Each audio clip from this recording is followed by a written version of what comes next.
The Snapdragon 7 Plus Gen 3, the 6000 nits dual screen, 55 mAh, and 100-watt range combination is hard to imagine. With this configuration, the Realme GT Neo 6 SE can only achieve the 12 plus 256GB version in $270. After using it for more than a week, this video will talk about its user experience. As soon as I received this phone, I couldn't figure it out. The top half of the flowing glass night color scheme is bright silver, and the top and bottom half look like frosted, but the actual touch is still smooth.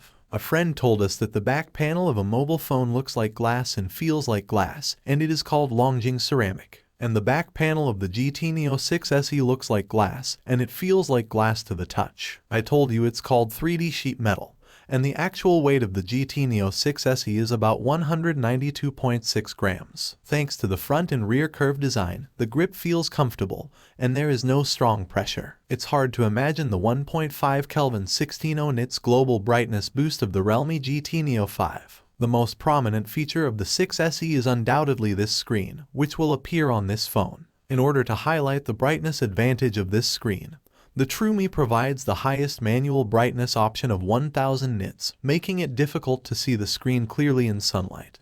It's all done with a full pull. The official also claims that this screen has a partial excitation of 6000 nits, which is not very exciting. Recently, spring has arrived, and I often review some mid to low-end phones before riding with Realme GT Neo 6 SE because the screen brightness is not high enough. The display effect on sunny days is not good enough, and some flagship phones do not have a positive excitation of brightness, which can also affect the appearance in sunlight. The Realme GT Neo 6 SE has a very aggressive strategy for stimulating brightness due to its excellent screen quality. It can be quickly adjusted to high brightness when needed. When looking outside, the phone won't be affected by low brightness, and the screen won't be clear. If taking photos outdoors, current smartphones all have HDR preview function. Some phones become popular after a few minutes of shooting due to insufficient global brightness planning or overly conservative brightness strategies. HDR shows no difference in the end in Realme GT Neo 6 Second Z. Throughout the entire process of shooting blue films, the HDR display effect was very obvious. Outdoor scenes require a high brightness display, while indoor scenes place more emphasis on eye protection and battery life. The GT Neo 6 SE is a rare screen in this price range that uses an 8T LTPO, which is a third. Below manual brightness is high-frequency dimming, above DC dimming.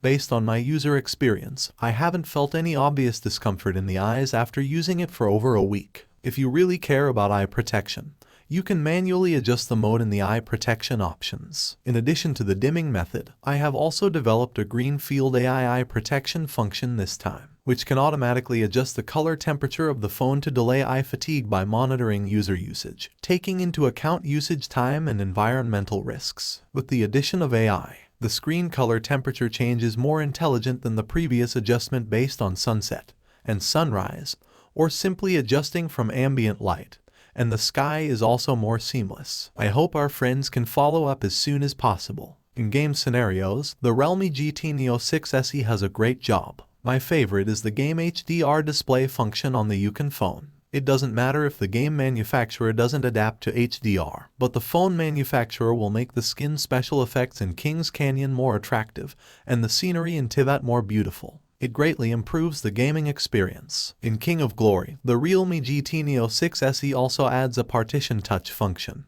optimizing the touch mode for different regions to make the operation more convenient. However, the game HDR only shows that it is not compatible with the Three Kingdoms kill that I am playing in mainstream games. The Sub-Bureau assists are currently only compatible with Honor of Kings, and we hope to quickly cover mainstream competitive games in the future. When watching videos, turning on HDR highlight mode can provide a more ultimate viewing experience. However, it's a pity that the Neo 6 SE does not support the Dolby Vision. The overall quality of the GT Neo 6 SE screen is unmatched among smartphones under $300, especially in terms of high brightness and eye protection experience. Even if it's in the $500 price range, it's comparable to a flagship. In the flagship mobile phone industry, it can also be considered a considerable level of resistance. Next, let's briefly talk about other aspects of the experience with this phone. In terms of performance, the Realme GT Neo 6 SE is equipped with Snapdragon 7 Plus Gen 3, which can be considered as a downshifting version of Snapdragon 8S Plus Gen 3. Essentially, they are the same thing.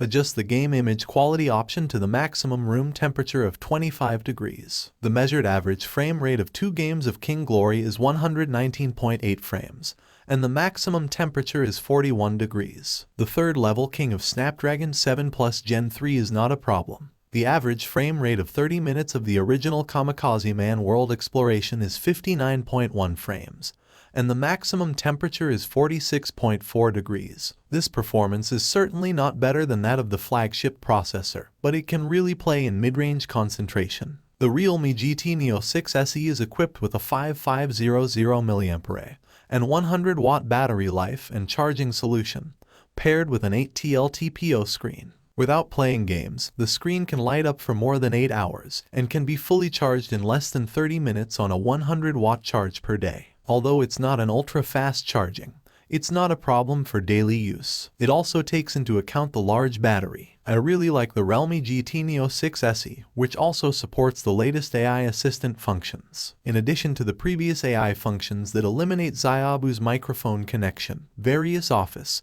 and search functions are also available online. It's just right. As graduation season approaches, Xiaobu's interviewer can help students who are looking for jobs optimize their resumes and simulate interview conversations based on resumes to increase distance. It is very practical. The GT Neo 6 SE also supports AI gesture control, and with the help of AI, it can complete more complex and diverse operations. However, this function is a bit slow to operate without proficiency, which is a common problem in current air separation operations. It may seem like science fiction, but it's not as convenient as using a voice assistant. To sum up, the GT Neo 6 SE may have the best screen experience in the same price range. The Snapdragon 7 Plus Gen 3 processor, which has good performance, uses a small AI 550 with a mAh and 100 watts to ensure charging range. It also has a dual oxygen outdoor IP65, which includes all imaging and body materials. Due to price constraints, there is a certain compromise, but this price is really very small. My personal best recommendation is the 12 with a 256 configuration. Recently, the question of which phone is stronger or weaker between the Redmi Turbo 3 and the Realme GT Neo 6 SE has been hotly debated online. My suggestion is, yes, if you have higher requirements for screens and only focus on comprehensive experience, I recommend you to buy the Realme GT Neo 6 SE. If you focus on quality-price ratio, then I would recommend the Realme GT Neo 6e even more. Alright, that's all for this video. If you like my video, why don't you subscribe us? See you in the next episode. Goodbye.